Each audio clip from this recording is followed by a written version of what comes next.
I gotta tell you that I'm the children's minister at Plainfield Christian Church, and so seeing the kids leave, I kind of wanted just to get up and walk out with them, but Dave in the back told me that you have a bodyguard out there that would brought me back in if that was the case, so I won't be doing that today. I am thankful to be here with you today, and over the course of the last few years, we've had a chance to partner with your children's ministry in many things that we do.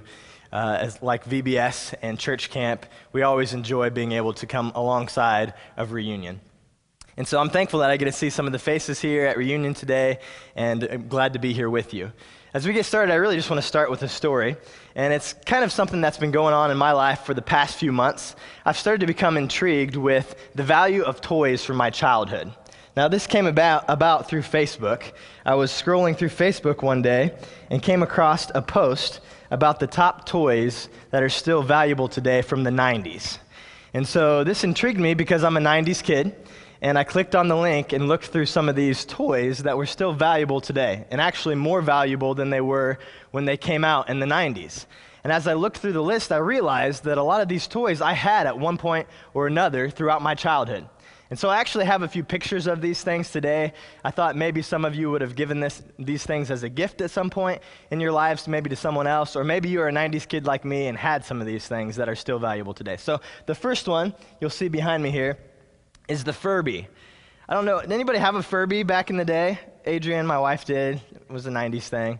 These things are like little creepy creatures that would have conversations with you. So you would talk to it, it would talk back to you. And I never really understood the Furby, but I had one.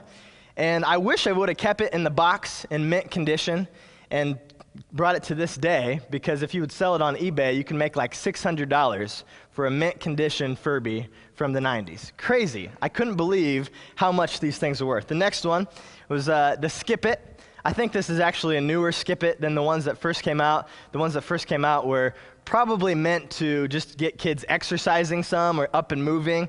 You would skip around with this thing on your foot, and it would keep track of how many skips you would do in a certain amount of time. And so you probably could buy one of these for like $5 to $10 when they first came out. But if I would have kept that, and again, sold it on eBay, I could have made like $90 to $120 for a Skip-It in 2015. I just can't believe how much these things are worth. Next one.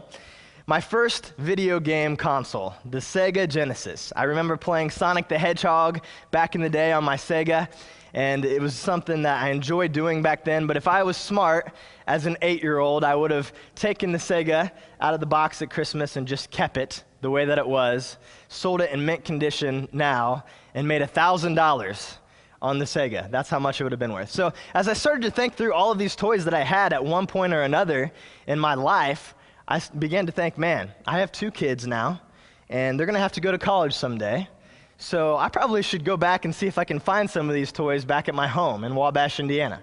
So I did that. I started going back to my home, went to my room, was looking under the bed for these things, in the closet, out in the garage, can't find them anywhere. So at this point, I'm like, okay, I'm going to do it. I'm going to ask my mom where these things are, and if that means I have to like split the money with her, that's fine. I'll do that. So I did. I said, Mom, I don't know where these things ended up, but if we can find them, we could sell them on eBay for some good money.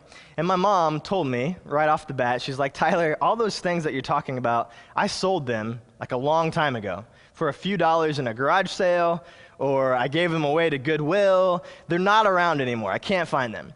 So I was bummed about that. I realized that my plan wasn't going to work out, but I just could not figure out some of the things that my mom kept over the things that were valuable. There was things that she kept that had no reason for still being in the house, yet she got rid of all these things that could have been worth a ton of money. I brought one of those with me today too, because I don't understand this. So digging through my toy box back home from where I was a kid, I found this little troll. And I said, Mom, why would you keep this worthless thing and get rid of all the things that were valuable? And I don't know if it's because there's a T on the troll's jacket and my name starts with a T, so she thought that was like a cool thing that I would want someday, or that maybe she likes the colors yellow and green, big Green Bay Packers fan maybe, I don't know. Actually, my mom doesn't watch football, so that's probably not the case. I don't know. I have no idea why she kept this. And we looked this up on eBay too, and it was worth like less than it would have been when we bought it, a couple of dollars. And so the thing is, my mom decided to keep the things that were worthless and get rid of the things that are valuable. And I tell you that story today, not to just poke fun at my mom, but to think about the way that we live our lives each and every day. That there's a ton of times in our lives where we get rid of the things that are valuable and hang on to the worthless. And if you look at what our world values, it becomes clear that they value the things that are worthless, and they don't care much about the things that are valuable. For instance, think about how we want to raise our kids or how you've raised your kids and what the world says is supposed to be valuable, and even the things that we a lot of times go after. For one thing is knowledge. So as we put our kids into school, or even the things that we've went after for in our lives, it's been about being a part of the best schools, being in the advanced classes to make sure that we can be in the right college someday and get the right education so we can be where we need to be. And from where we put our time and our energy, we see that knowledge is not something that is necessarily valuable, even though the world holds it way up here. And the next thing is strength. Now, downtown, if you were to go downtown on a Sunday here in a few weeks, you'd see Lucas Oil Stadium standing there, and it holds 70,000 people, and they come to watch the strength of individuals compete. They come to see people that are strong and that are skilled in a certain sport. And I tell you that because we do the same thing with our kids. We put them into athletic events even when they're young, which isn't a bad thing at all, but it shows you where our value is, that the world values not only knowledge, but also strength. And then the last thing is power, and not the power that we associate with strength as much as the things that you see up here like money and popularity and influence. These are things that we want for our kids, and we may not come out and say it a lot of times, and we might not say that in our own lives these are things that we go after, but many times we trade the thing that matters in for the things that don't matter very much at all.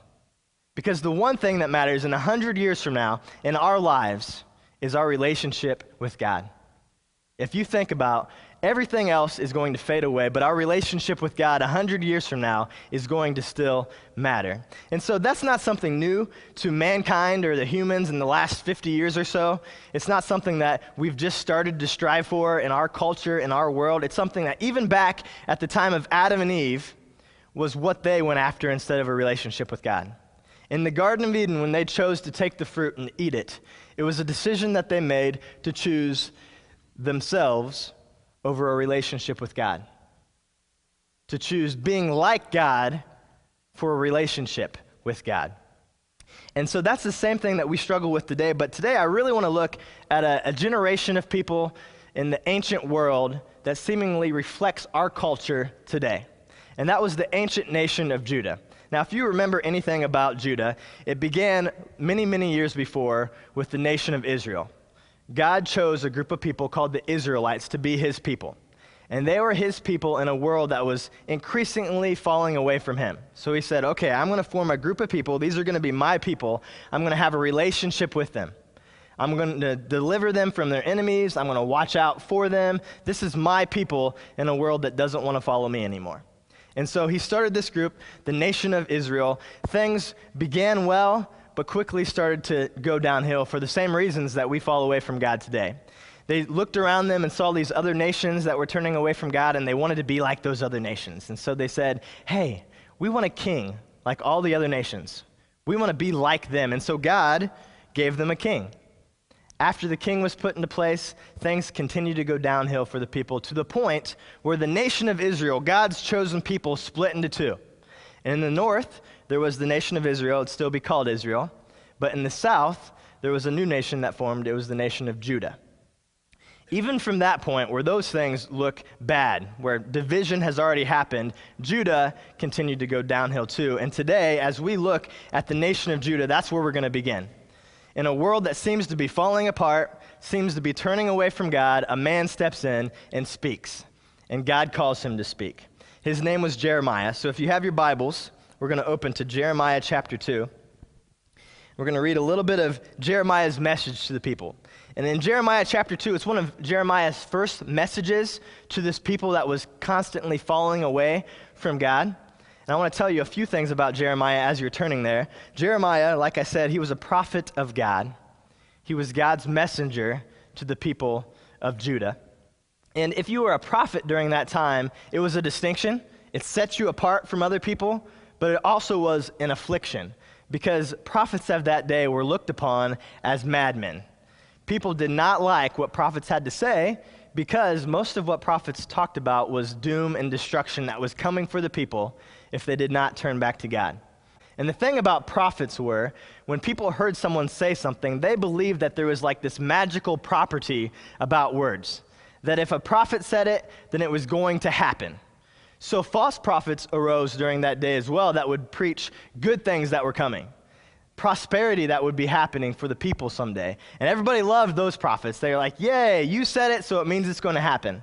But people like Jeremiah that came onto the scene and started saying, no, if you don't turn back to God, destruction is coming. Doom is coming to you if you don't turn back to God. And that's what happened when these people heard this. They were like, man, because you said it, it's going to happen someday.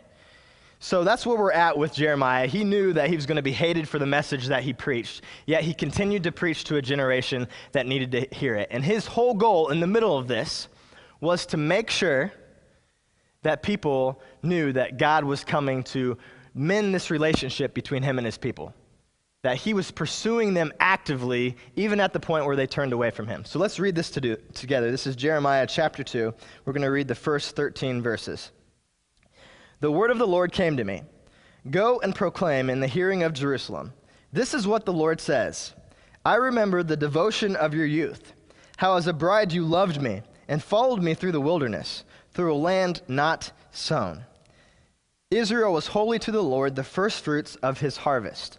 All who devoured her were held guilty, and disaster overtook them, declares the Lord. Hear the word of the Lord, you descendants of Jacob, all you clans of Israel. This is what the Lord says. What fault did your ancestors find in me, that they strayed so far from me? They followed worthless idols and became worthless themselves. They did not ask, where is the Lord who brought us out of Egypt and led us through the barren wilderness, through a land of deserts and ravens, a land of drought and utter darkness, a land where no one travels and no one lives. I brought you into a fertile land to eat its fruits and rich produce, but you came and defiled my land and made my inheritance detestable. The priest did not ask, where is the Lord? Those who dealt with the law did not know me. The leaders rebelled against me. The prophets prophesied by Baal, following worthless idols. Therefore, again, I bring charges against you, declares the Lord, and I will bring charges against your children's children. Cross over to the coast of Cyprus and look. Send to Kedar and observe closely. See if there has ever been anything like this. Has a nation ever changed its gods? Yet they are not gods at all. But my people have exchanged their glorious God for worthless idols. Be appalled at this, you heavens, and shudder with great horror, declares the Lord. My people have committed two sins. They have forsaken me, the spring of living water, and have dug their own cisterns, broken cisterns that cannot hold water. At the beginning of this first message that Jeremiah spoke to the people, we see that he starts by pointing them back to this beginning relationship that they had with God. And in verse 2, we see this word that he uses to show their relationship, and it was a relationship of devotion. If you were to look at that word in Hebrew, the word actually means the maximum amount of loyalty and faithfulness that two people could have for one another. They were as close as they could be at the beginning. When God formed his people, they were as close as they were ever going to get. And it really brings a picture of a wedding day ceremony to us. Many of us have been to a wedding before or have experienced a wedding day, and on that day, a man and a woman make commitments and promises to one another.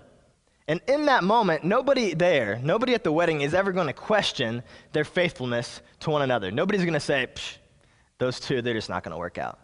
It's not like that on the wedding day, is it?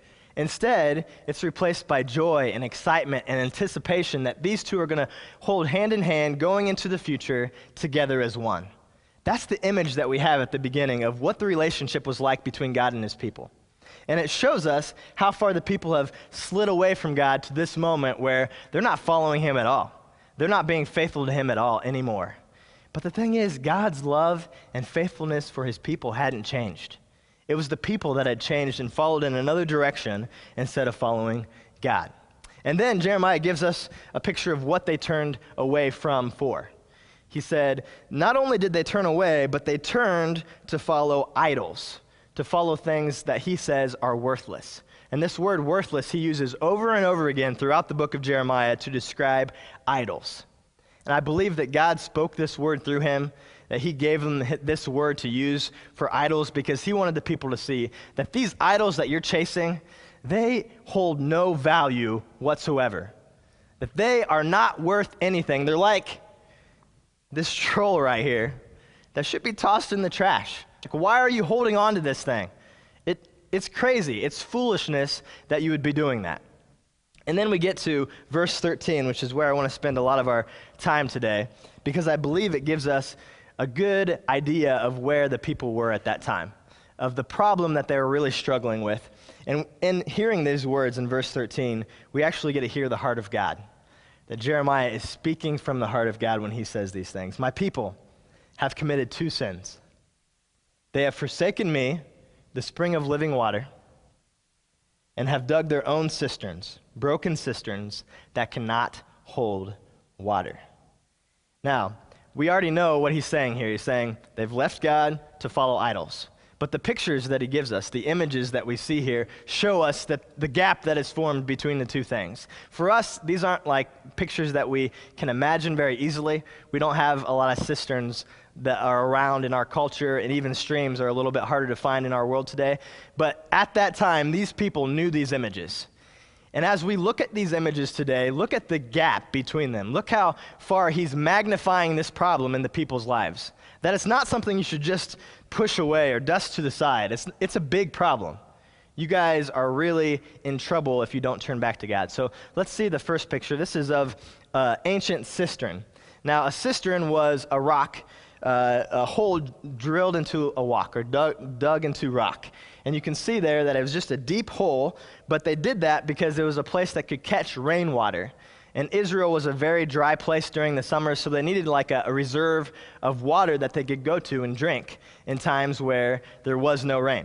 So they would dig these huge holes into rock, they would let the rainwater come in and get filled up, and then they would cover them for the time that they would need them later on down the line. And so these were helpful for them because in those months when they needed water, it was there. Now, a broken cistern was completely useless because cracks would sometimes form in the bottom of these cisterns in the rock. And when that happened, all the water would seep out the bottom. That these cisterns that were meant to hold water and had a purpose were now completely useless. It would be foolish to stay there and wait on water because it wasn't going to hold it for long. And so we compare that image to this other image of a spring, of a living spring that is fresh and for you to drink. And not only can you go to a spring and continue to get water over and over again, but it's a picture of the best when it came to water. So in my mind, I picture like going up into a mountainside and you're in a wooded area, you find this spring and it looks like it's never been touched by anything before. And you look at it, you get nearer to it and you can see to the bottom of the spring, completely clear. You take some of the water with your hand, it's cool to the touch. And then you take a drink of it, and it's the best water that you've ever tasted. And if you think about how water bottle companies like promote the type of water that they have, this is the image that they want in your mind.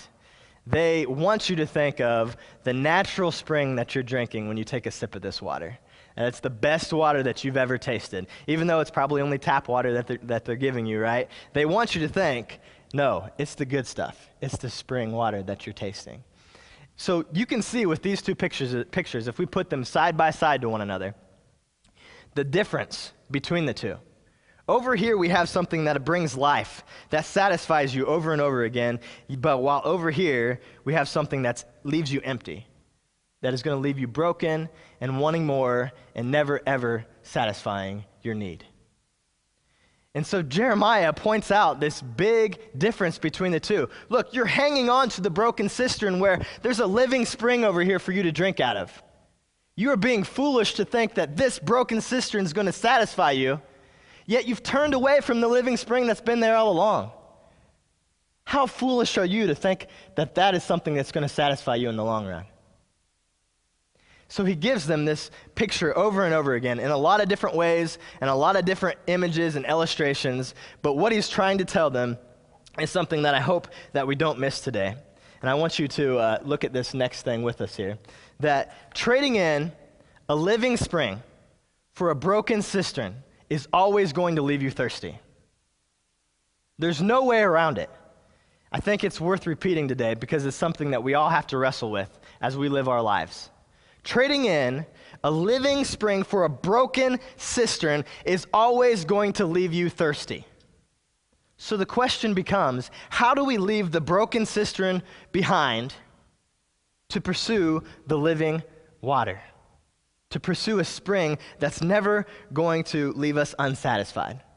How do we leave it behind? And I think in order to do that, we need to look at the life of Jeremiah, because as we've talked about today, he's in the middle of a world that is falling apart around him. In a world where nobody seemed to be following God. Nobody seemed to be going after the living water. So how can we look at Jeremiah's life and find out how he did this?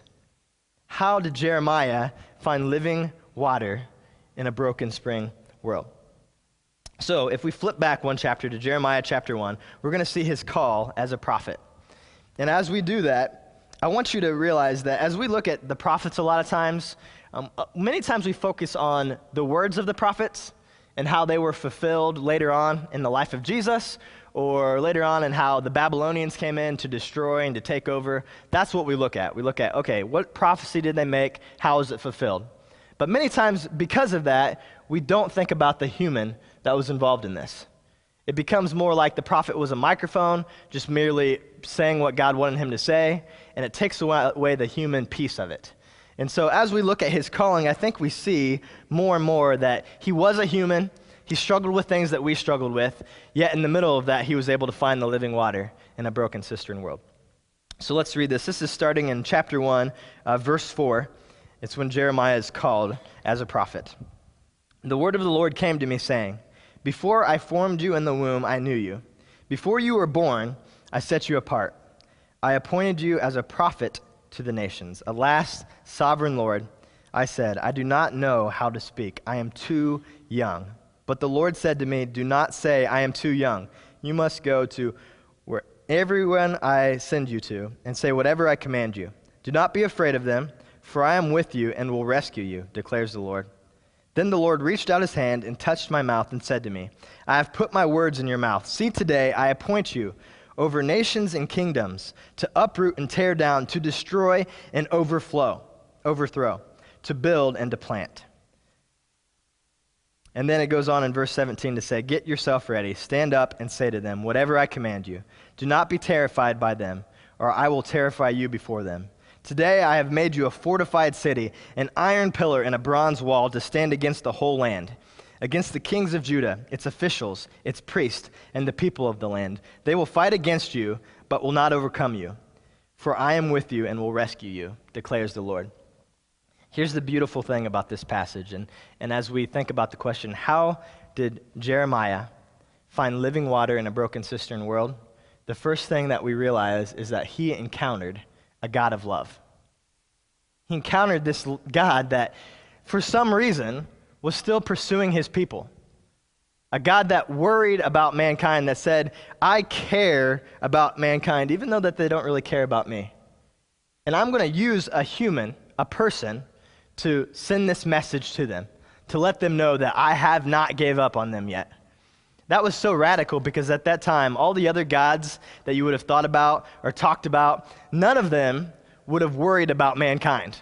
That was below them. That was something that they would have not been concerned about. Petty human needs, petty human concerns were something that they did not care about whatsoever. And then in the middle of this, as a child, Jeremiah meets a God that loves people, that says, I'm going to pursue you even when you seem to be unlovable. And isn't that the same God of compassion that pursues us today? Isn't that why we're all sitting here today? Is because some point in our lives we realized that God sent his son to die on the cross for us and to give us hope. And we couldn't ignore that fact that he sent his son to give us new life. And when I think about this image of what Jeremiah did here and what he encountered, being a God of love, I go back to this moment in time where my brother-in-law was baptized for the first time, where he was baptized and gave his life to Jesus. Now, he had lived a good life, was a good man, still is a good man, and lived with integrity and honesty in everything that he did. But there came a point in his life where he realized that there was a God of love that was pursuing him. And so he decided, I'm going to give my life to Jesus. I'm going to lay it all down before him, leave the broken cistern behind to pursue this living water. And when he was baptized, I remember he came out of the water. And most people are happy when they come out of the water, but Joe was like ecstatic. He rose his hands in the air, gave the biggest rocky pose that I've ever seen in my life. Yeah, victory pose.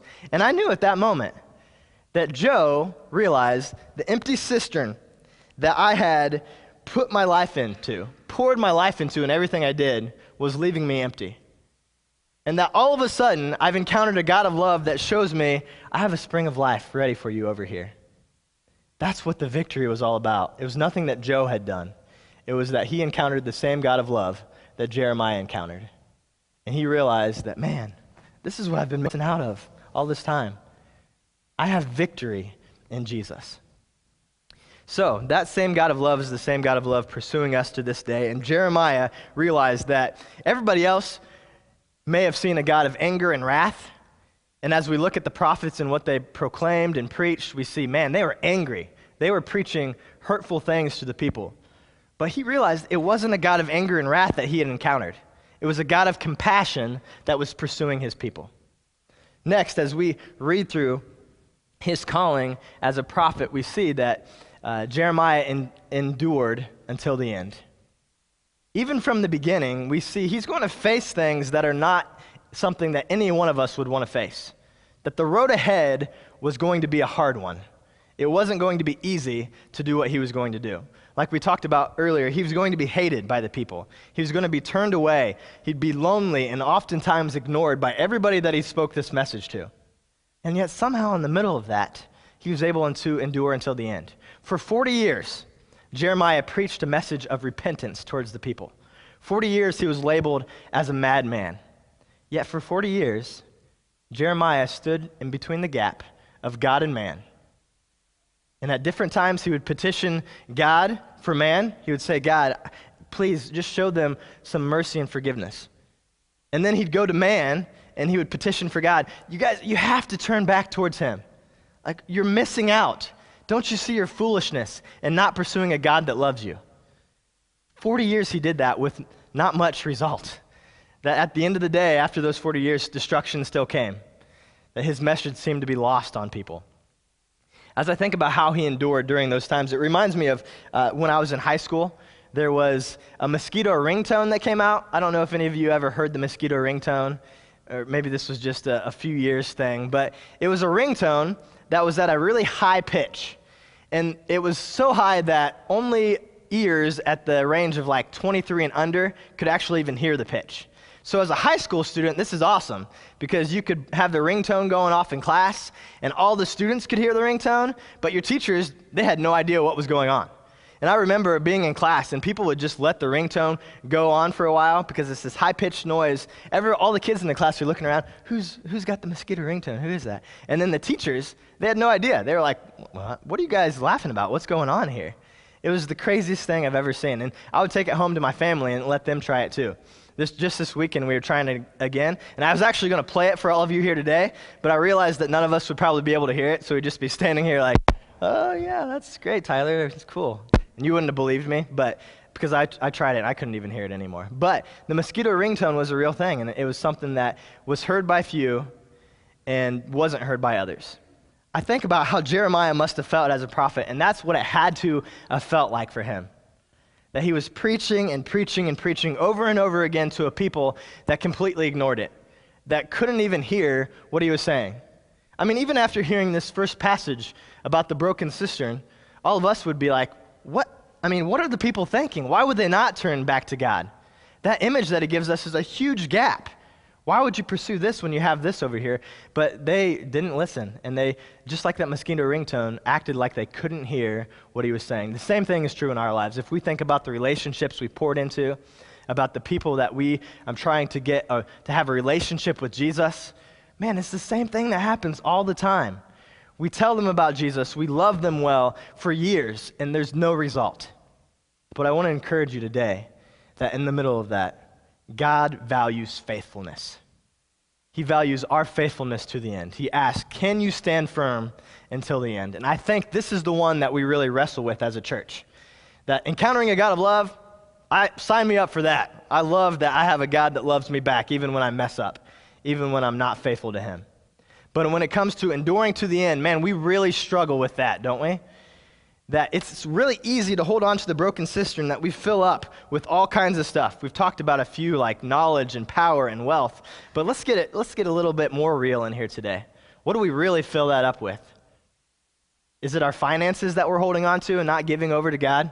That we say, man, God can have everything else in my life, but I'm going to hold on to my finances. I don't want him to touch those things. Is it our sexual desires that behind closed doors, I'm one way, and in the rest of the world, the rest of the time, I'll follow God to the end. I'll do whatever he calls me to. Is it our pride? Is it our anger? What is it that is filling up this broken cistern to you? Because the same thing is true to this day. We hold on over here. We wait for a few raindrops to come, even though they're going to sink to the bottom, and we completely forget that there's a living spring over here waiting for us. You see the difference of what it looks like to actually live a faithful life? It's daily saying, I'm going to follow over here. I'm going to follow wherever Jesus calls me to go. I'm going to remain faithful to him to the end, just like Jeremiah remained faithful. And finally, Jeremiah engaged a hurting world. A little bit later on, we get a picture, even in chapter 1 here, of Jeremiah's mission. It's twofold. He's going to destroy and uproot. He's also going to plant and build. Those are his two things that he's going to be doing. Now, that sounds messy to me. Planting and building, I'm all for that. Like, that's the good stuff, right? Destroying and tearing down and uprooting, ooh, that's where it gets a little tough. That's where it's messy in life. And so we see Jeremiah saying, okay, in the middle of this, I'm still going to engage people. I'm going to engage a lost world, even though that means that I'm going to have to call them out on some things that they're doing to help them to see that when I tear down, it's in order to plant. That when I destroy, it's in order to build up. That's what his mission to the people were. We're called to do the same thing in our lives. We're called to engage a world that's hurting and that needs Jesus. This nation of ancient Judah, it reflects our world today. If you think about everything that you see on the news, everything that you read about on any of the websites that you go to, it looks like the world's broken. And that's true because Jesus hasn't returned yet. But in the middle of that, God calls us, just like he called Jeremiah, to go into the world and to be someone that cares for hurting people. That tears down when we need to tear down, but builds up when we need to build up. We share truth and love to people. At the end of the book of Jeremiah, this is where I want to finish today, he has one more prophecy that he gives to the people. And the thing about this last prophecy is it's not something that Jeremiah would ever see come to fruition in his lifetime. But it's one that we all get to see the benefits of today. This is in Jeremiah chapter 23, verses 5 and 6. It says, the days are coming, declares the Lord, when I will raise up for David a righteous branch, a king, who will reign wisely and do what is just and right in the land. In his days, Judah will be saved, and Israel will live in safety. This is the name of which he will be called, the Lord our righteous Savior. 500 years passed from the time Jeremiah spoke to the people to the time that this would come to be. And then in those 500 years, destruction would happen. The Babylonians would come in to take over, to destroy and kill. All hope seemed to be lost as the people of Judah and Israel were sent into exile away from their hometown. Yet in the middle of all of this, in the middle of a hopeless world and a broken generation, God sends his son. And he sent his son to be hope for us, to be our Savior, to give us a shot at it. Now, if we look at the life of Jesus to finish here, there's a moment in his ministry that reflects what Jeremiah talks about here today. And I can't help but to think, even hundreds of years before Jesus came, God told Jeremiah to use this passage about broken cisterns and living springs because he knew one day Jesus would be the fulfillment of that would become flesh in Jesus. And so Jesus is walking through Samaria one day. He comes across the well, and he sits down at the well. Now, we know a well is much like a cistern. It was something that held water that people would have to go to draw out water to be satisfied. And he sat down at this well and met a woman there. And the woman came all the time to get water out of the well, to be satisfied, to bring water back for the people. But at that moment, Jesus said, look, you've been coming to this well, this broken cistern over and over again, but it's never going to really satisfy you. The one thing that's going to satisfy you is the living water. And I'm the living water. That woman accepted his gift. She said, man, that's too good to pass up on. And she turned her life around. She let go of the broken cistern to go after the living spring. The same call that God gave the people of Judah is the same call that he gave the Samaritan woman, and it's the same call he gives us today. Are you willing to leave the broken cistern behind to pursue the living spring? God invites us to encounter a God of love. Jesus says to us over and over again, I encourage you to endure faithfully to the end. And he calls us to engage a world that's hurting. Let's pray.